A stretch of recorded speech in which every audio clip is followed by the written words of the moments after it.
Cari yang samping, jangan bercampur-campur dengan laki-laki yang di tengah jalan.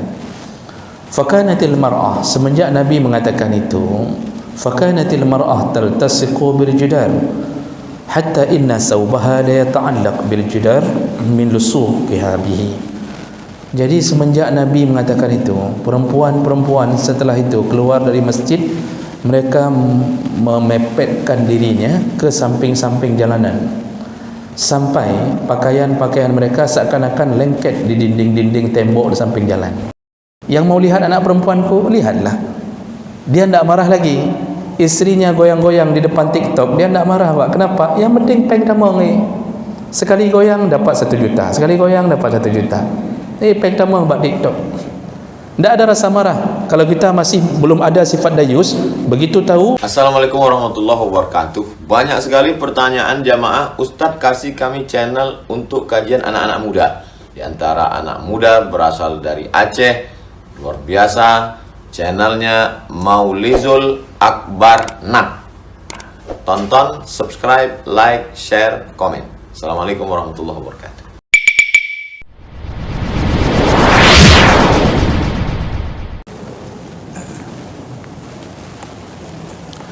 Assalamualaikum warahmatullahi wabarakatuh. Innal hamdalillah nasta'inuhu wa nastaghfiruh wa na'udzu bihi min shururi anfusina wa min sayyiati a'malina. May yahdihillahu fala mudilla lahu wa may yudlil fala hadiya lahu. Asyhadu an la ilaha illallah wahdahu la syarika lahu wa asyhadu anna Muhammadan 'abduhu wa rasuluhul karim. Allahumma shalli wa sallim على نبينا وسيدنا المصطفى محمد وعلى آله وأصحابه أجمعين. أما بعد، رب اشرح لي صدري ويسر لي أمري واحلل عقدة من لساني يفقهوا قولي.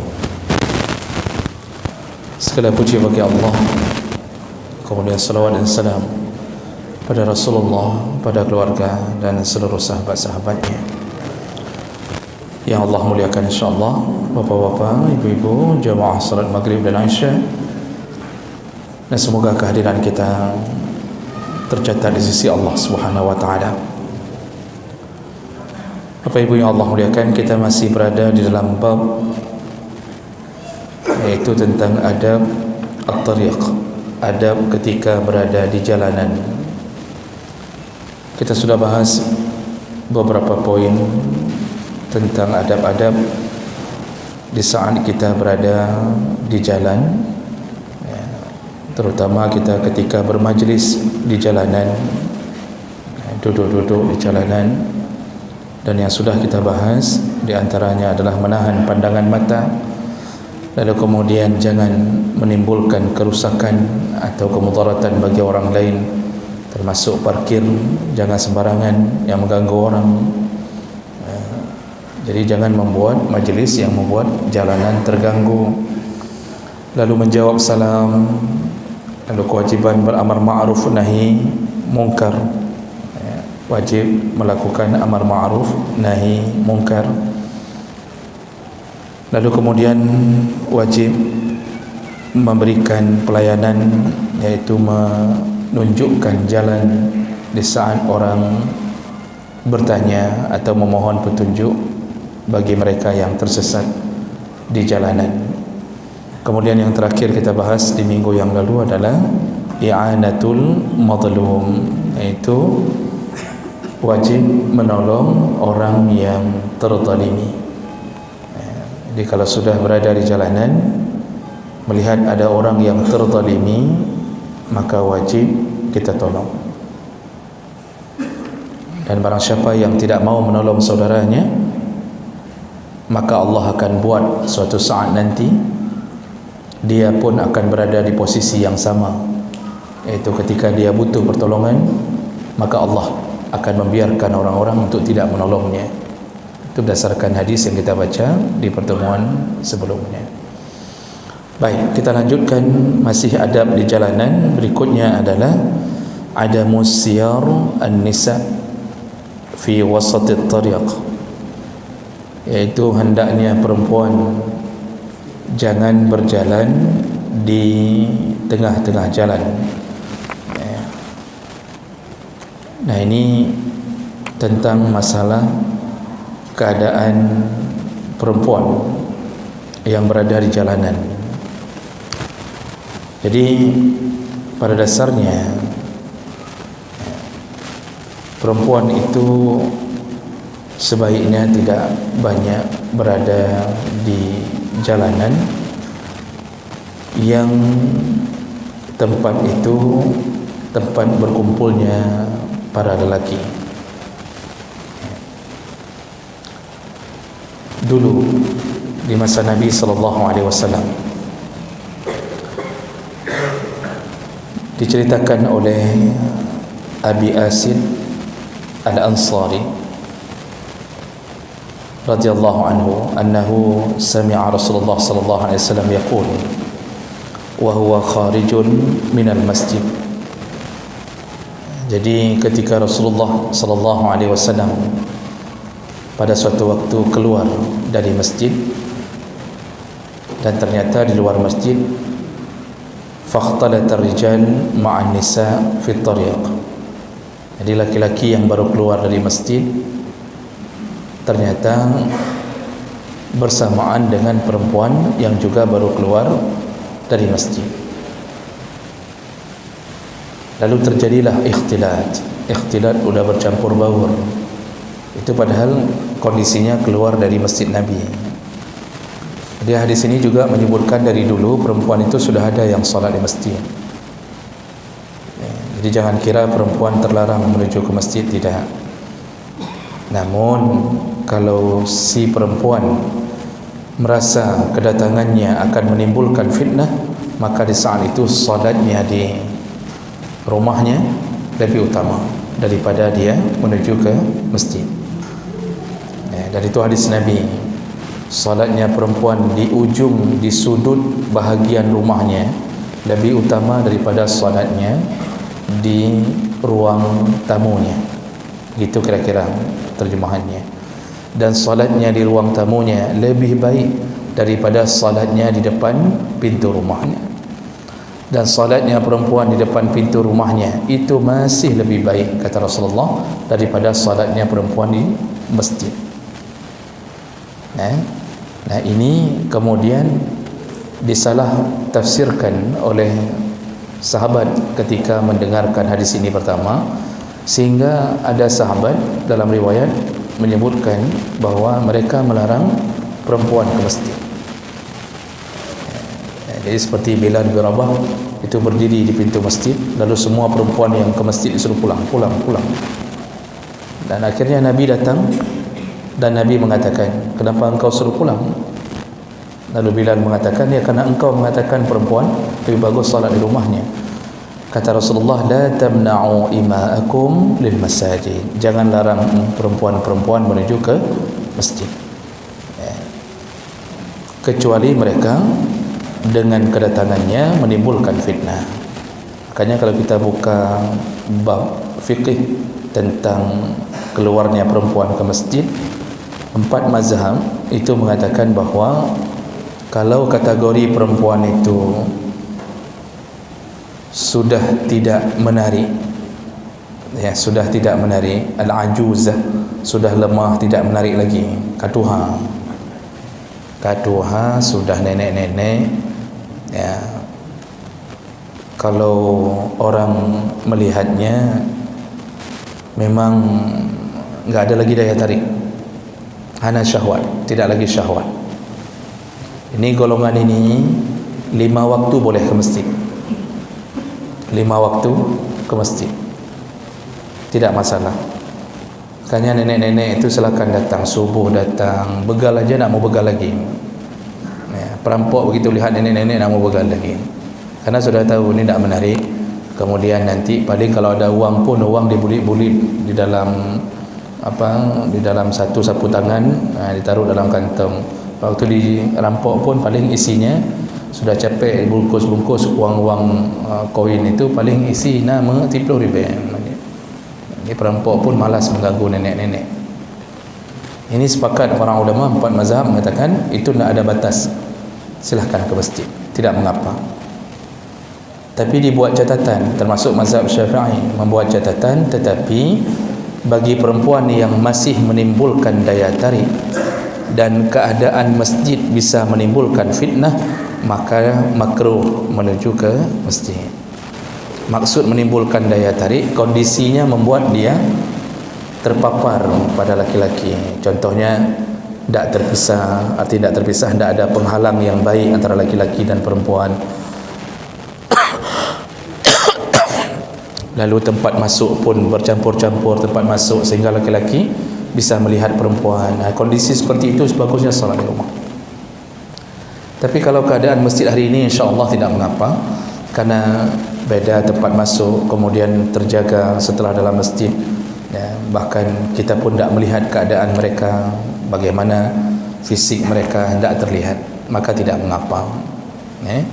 Nah, jadi di sini Nabi juga ingin mengatakan bahawa dari dulu perempuan itu sudah ada di dalam masjid. Waktu Nabi sedang solat menjadi imam, tiba-tiba terdengar suara anak bayi menangis. Langsung Nabi mempercepat solatnya. Arti mempercepat solat tidak seperti solatnya Nabi yang biasa, biasanya lama. Jadi mempercepat solat bukan bermakna yang sudah cepat dipercepat, tidak. Nabi biasanya solatnya lama. Tapi begitu mendengar seorang bayi menangis, dia percepat. Setelah solat, ternyata Nabi ditanya, kenapa beda solat hari ini? Apa kata Nabi? Aku mendengarkan ada bayi yang menangis dan aku tidak ingin membuat ibunya merasa kesusahan.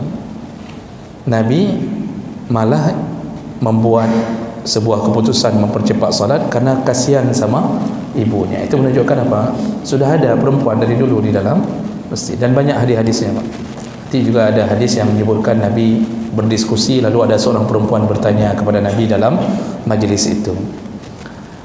Jadi ketika mereka keluar, ini di masa Nabi ini, ternyata karena beradu-beradu keluar antara laki dan perempuan, akibatnya terjadi ikhtilat, bercampur baur.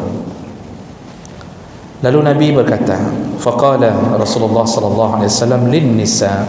Ketika Nabi melihat keadaan itu, Nabi kemudian berkata kepada para perempuan, apa katanya? Istakhirna fa innahu laysa lakunna an tuhaqqiqna at-tariq.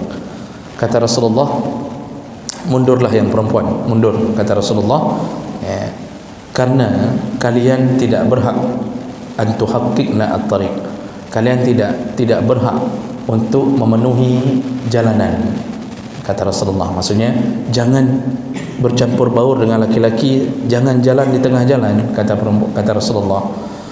Lalu Rasulullah mengatakan, alaikunna bihafatit tariq, kalau kalian jalan, jalanlah bihafat. Hafatit tariq itu di samping-samping jalanan, cari yang samping. Jadi perempuan jangan gerombolan-gerombolan di tengah-tengah jalan, menyewa-newa dari jalan, pilih yang samping, kata Nabi. Cari yang samping, jangan bercampur-campur dengan laki-laki yang di tengah jalan. Fakanatil mar'ah, semenjak Nabi mengatakan itu, fakanatil mar'ah taltasiqu bil jidar hatta inna sawbaha la yata'allaq bil jidar min lusuqiha bihi. Jadi semenjak Nabi mengatakan itu, perempuan-perempuan setelah itu keluar dari masjid, mereka memepetkan dirinya ke samping-samping jalanan, sampai pakaian-pakaian mereka seakan-akan lengket di dinding-dinding tembok di samping jalan. Jadi kalau ada rumah-rumah orang sampai samping jalan ada tembok-tembok pagar, semenjak Nabi mengatakan itu, semua mereka tidak lagi memenuhi di tengah-tengah jalan, tetapi jalannya di samping. Saking taatnya, sampai kata perawi hadis, pakaian mereka itu seakan-akan lengket di dinding-dinding di samping jalan, di pagar-pagar samping jalan. Begitu mereka taatnya pada Nabi SAW.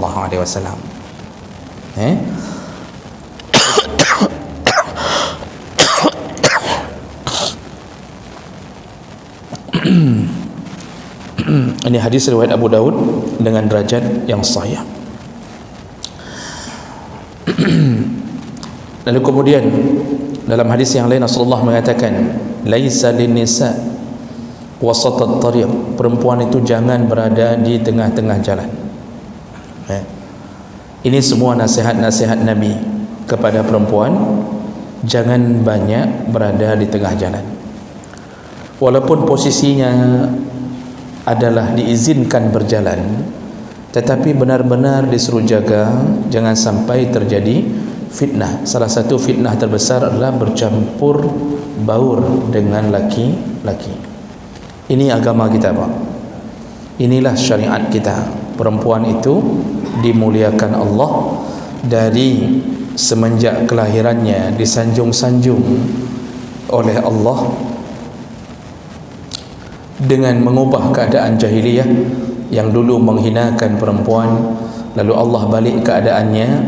Allah puji orang tua yang punya 3 anak perempuan, lalu dipelihara dengan baik, lalu dia salihah, maka orang tuanya dijamin surga.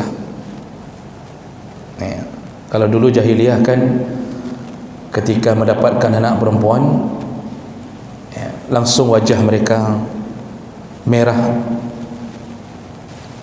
dan hitam, merah menghitam karena menahan marah. Begitu dilahirkan adalah anak perempuan. Jadi mereka marah sekali. Wajuhu muswaddan fahuwa kadhim, marah sekali. Jadi terhina sekali perempuan. Lalu kemudian ketika datangnya Nabi, Allah balikkan keadaan. Jadi perempuan disuruh pelihara baik-baik, disuruh benar-benar layani sampai menjadi anak salihah, perhatikan dan penuh dengan perhatian. Kalau diberikan 3 anak perempuan, orang tuanya berhasil membuat mereka salihah, orang tuanya masuk surga. Lalu sahabat bertanya, Jabir bin Abdullah bertanya, bagaimana kalau cuma 2 ya Rasulullah? Walaupun 2, kata Rasulullah. Lalu Jabir mengatakan, kami tidak berani bertanya tentang 1 anak perempuan. Bagaimana cuma yang diberikan 1 anak perempuan? Tapi Jabir menyambung sendiri, aku yakin kalau aku bertanya tentang yang cuma punya 1 anak perempuan, maka pasti Rasulullah menjawab, yang 1 pun pasti masuk surga kalau anak perempuannya dijadikan anak yang salihah. Begitu Allah memelihara anak perempuan, dari kecil disuruh jaga dengan baik. Dan ketika sudah menjadi jenazah, kalau kita baca bab fiqh berdasarkan hadis-hadis, ketika perempuan sudah menjadi jenazah, bahkan pakaiannya itu melebihi daripada jumlah pakaian laki-laki. Laki-laki cuma disuruh bungkus dengan 3 helai pakaian, perempuan disuruh bungkus dengan 5 helai pakaian. Termasuk yang disuruh tutup adalah kepalanya, lalu disuruh buat baju kurung, lalu kemudian baru disuruh bungkus dengan 3 helai kain kafan, 5 helai. Lalu kemudian saking terpeliharanya tubuhnya, kita lanjutkan misal bacaan fikih kita, maka ketika mengangkat jenazah, kalau memandikan sudah pasti harus perempuan, kecuali suami, itu pun tetap didahulukan perempuan, kecuali menyohana urinang deh baru boleh suami, atau ada wasiat khusus dari seperempuan minta dimandikan oleh suaminya baru boleh. Tapi kalau ada perempuan, utamakan perempuan, sesama perempuan. Nah, ketika diangkat jenazahnya di atas kerenda, itu bagaimana perlakuan fikih kepada perempuan? Disuruh tutup kerendanya, disuruh tutup kerendanya. Jenazah sudah diletakkan, Pak, seperti kerenda kita yang besi, yang bulat itu sudah diletakkan. Kalau perempuan disuruh tutup kerendanya. Kalau laki silakan pilih, boleh tutup, boleh buka. Perempuan disuruh tutup. Makanya hadis menyebutkan bahawa keterangan dari Ibn Abbas bahawa Fatimah adalah orang pertama yang kemudian ditutup kerendanya, lalu diikuti oleh Zainab binti Jahash, isteri Rasulullah sallallahu alaihi wasallam.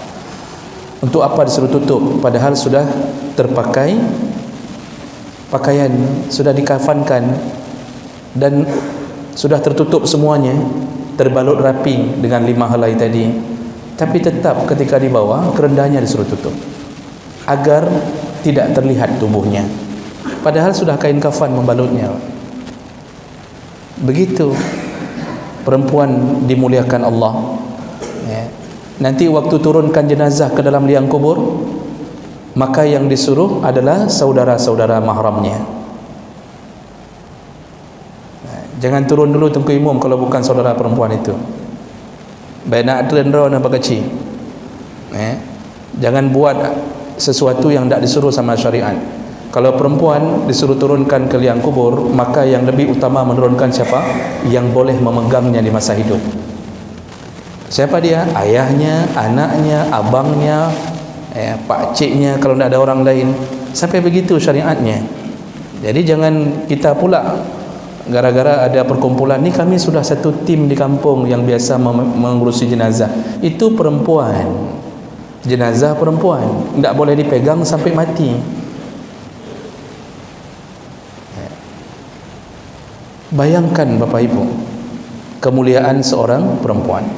Maka wajar tidak kalau Allah mengatakan bahawa kalau perempuan hari ini memakai pakaian ketat tapi telanjang, memakai baju tapi telanjang, lalu yang berjalan berlenggak-lenggok, memakai penuh unta di atas kepalanya, apa kata Nabi? Haram surga. Jangankan masuk surga, mencium bau surga pun tak sampai. Padahal bau surga dalam satu hadis disebut 40 tahun lagi perjalanan itu sudah tercium bau surga. Makanya sungguh terlaknat hari ini perempuan memenuhi jalanan. Dulu kita sekitaran tahun-tahun 2000 ke bawah, Pak, itu perempuan tak banyak duduk-duduk minum kopi di jalan, kemudian ada satu dua, itu pun kadang-kadang suami isteri. Sekarang lala kedai kopi urina. Di saat itu semua laki-laki di situ semuanya. Dia bangkit dipandang oleh laki-laki, dipuji oleh bibir laki-laki, terfitnahkan dengan tubuhnya, apalagi pakai celana ketat, pakai baju ketat. Hari ini Masya Allah, itu semua kafe-kafe jalanan itu yang duduk-duduk, siapa isinya? Perempuan. Siapa di hadapannya? Pacarnya. Maka kalau kita fikir-fikir, sungguh hari ini perempuan sungguh sulit masuk surga, karena Nabi telah menjamin bahawa jalanan itu bukan tempat perempuan. Tapi Nabi tidak larang tadi, selama dia bisa jaga diri. Masalahnya tak terjaga. Dan yang suka duduk sampai samping jalan itu memang kebiasaannya adalah orang-orang yang memang menghabiskan waktu kesia-siaan. Jadi perempuan ni kadang-kadang memang begitu keadaannya, cocok dengan laki-laki yang membawanya. Duduk berdua, kemudian dihiasi oleh syaitan. Padahal Rasulullah sudah mengatakan la yakhluwanna ahadukum, jangan bersepi-sepi. Bersepi-sepi itu tidak mesti tempat gelap.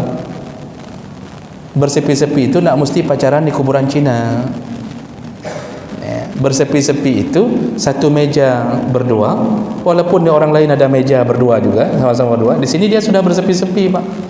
Bicara, merayu, kemudian mulai entah halih pupu yang tak ada judul lagi, cari judul. Sudah habis bab, cari bab. Halih pu kena pegang, halih pupu kah? Pokoknya sampah-sampah putus semua dibahas di situ. Betul-betul mereka pukul cakra di situ, Pak. Itu demi melampiaskan nafsu berduaan. Anak-anak orang, kita yang bawa, kita yang bonceng. Itu saking luar biasa dihantui oleh syaitan. Itu serba indah semuanya, dibuat indah, Pak. Padahal kalau kita tanya sama orang, nah lega indahnya bupa ni, agak Fir'aun dengan jih, macam kita bilang. Contoh kalau kita tanya sama orang, tapi bagi orang ni itu indah, Pak. Kenapa? Illa wasalisuha syaitan. Kalau sudah berdua, maka yang ada di tengahnya adalah syaitan. Itu syaitan yang membuat mata kita indah, cantik. Lalu setelah duduk situ nanti pergi berdua. Menuju ke mana lagi itu wallahu alam. Begitulah hari ini keadaan kita. Siapa yang bertanggungjawab? Orang tuanya. Kenapa bisa lepas anak ini ke jalanan?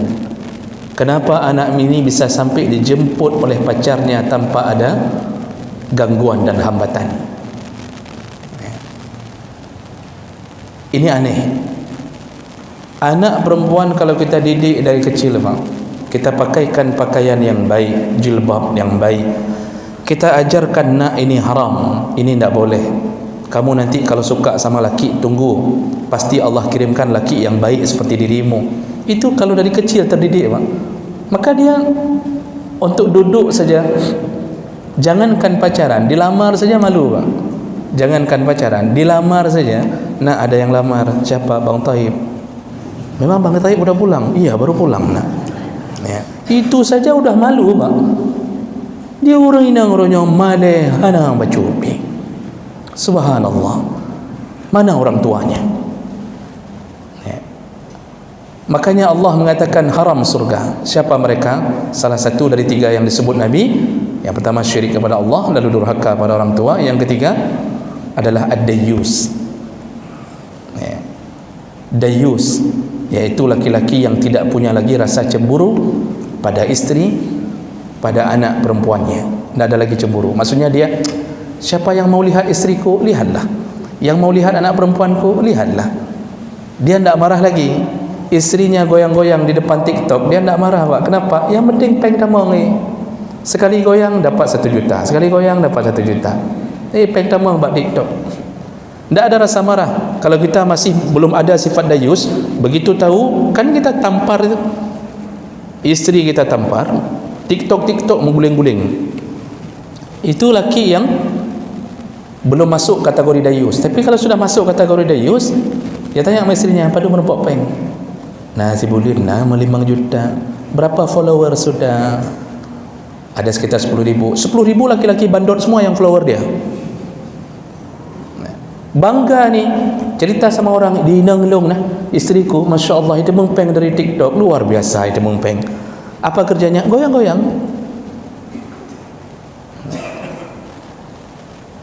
Di jalanan, aneh kalau ada suami bawa istri, bangga ketika dia bawa istrinya di jalanan.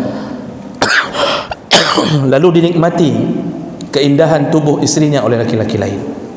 Ya, ini sudah punya penyakit dayus. Ini haram surga nih suami. Dia suka kalau laki-laki memandang istrinya, lalu dia berprinsip, kalian cuma bisa memandang, tapi akulah yang memilikinya. Kan bangai pungo, Pak. Sudah bangai pungo dong. Dia mengatakan kalian cuma bisa lihat, cuma aku yang bisa memilikinya. Dia bangga kalau istrinya pakai celana ketat, pakai baju seksi. Subhanallah. Begitulah keadaan kita hari ini. Maka berulang-ulang saya katakan, tanya apa? Kedua, kita bahawa kita ini selalu menyanjung-nyanjung bahawa kita tanah aulia, tanah indatu, kita lah tanah Serambi Mekah. Tapi but sepanjang malam hanahi, jangankan Serambi, WC Mekah hanahi leh. Dan anehnya diam, itu yang aneh. Ya, saya sudah berulang-ulang mengatakan bahawa aneh ketika orang yang diberi kuasa dengan satu tanda tangan dia bisa selesaikan itu, tapi diam. Di kami tidak berlaku tanda tangan kami, Pak.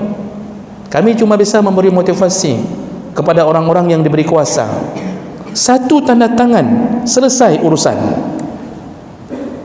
Buat di atas satu kertas, perempuan tidak boleh jalan kecuali dengan mahramnya, tidak boleh perempuan begini-begini. Insya Allah satu tanda tangan selesai urusan. Tidak ada lagi perempuan yang berani keluar. Maka Allah turunkan rahmat ke kota kita. Allah turunkan keberkahan kepada kita. Tidak akan susah hidup seperti hari ini, Pak. Minyak goreng pun naik tanpa terkendali. Tidak akan susah begitu hidup. Kenapa? Allah sudah janji, "Lau anna ahlal qura amanu wattaqau lamasubatun min indillah khair." Seandainya semua penduduk kampung, semua penduduk negara, semua beriman, bertakwa, taat kepada Allah, maka yang kucurahkan ke negeri itu hanya khair, kebaikan-kebaikan. Hanya baik, Pak. Panen itu tak perlu dilihat. Ya. Artinya habis campak padi, kalau semua bertakwa, asal azan datang zuhur, kemudian perempuan dijaga jangan berada di jalanan terlalu banyak menimbulkan fitnah, maka kita campak padi, Pak. Tak usah kontrol, hidup sendiri, panen sendiri, itu semuanya. Begitu Allah beri. Ini tidak 5 menit banjir, 5 menit banjir, ini tenggelam, itu tenggelam. Bahkan maksiat, salah satu pemicu maksiat apa? Membiarkan perempuan berada di jalanan. Ini yang penting kita jaga. Lihatlah bagaimana Nabi menjaga perempuan-perempuan keluar dari masjid. Itu kan orang-orang saleh, Pak.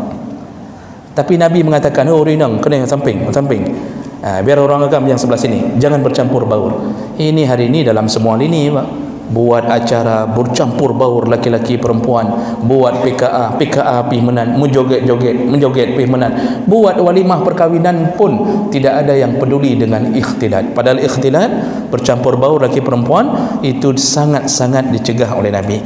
Bahkan kita dihalalkan untuk tidak pergi ke walimah yang mengundang kita kalau di sana terjadi ikhtilat. Ya, kamu campur-campur ini agak begitu kita lihat kapalo ini sudah bercampur baur laki perempuan, tak jelas ini, boleh tinggalkan tempat walimah itu, tak dosa lagi, Pak, karena kewajiban datang walimah itu menyebabkan dosa, tapi begitu keadaan itu menyebabkan tidak berdosa. Nah, ini yang perlu kita jaga. Maka Bapak Ibu, ya, anak gadisnya tolong ditahan. Kalau dia pingin apa, oh mie goreng, nak belum rero ni. Ya, kalau isteri pingin apa, bakso apa, bakso tenis apa, bakso basket, ya, nak belum. Ya. Jangan biarkan dia keluar dengan keadaan yang nanti menyebabkan kita yang masuk ke neraka Allah Subhanahu wa taala.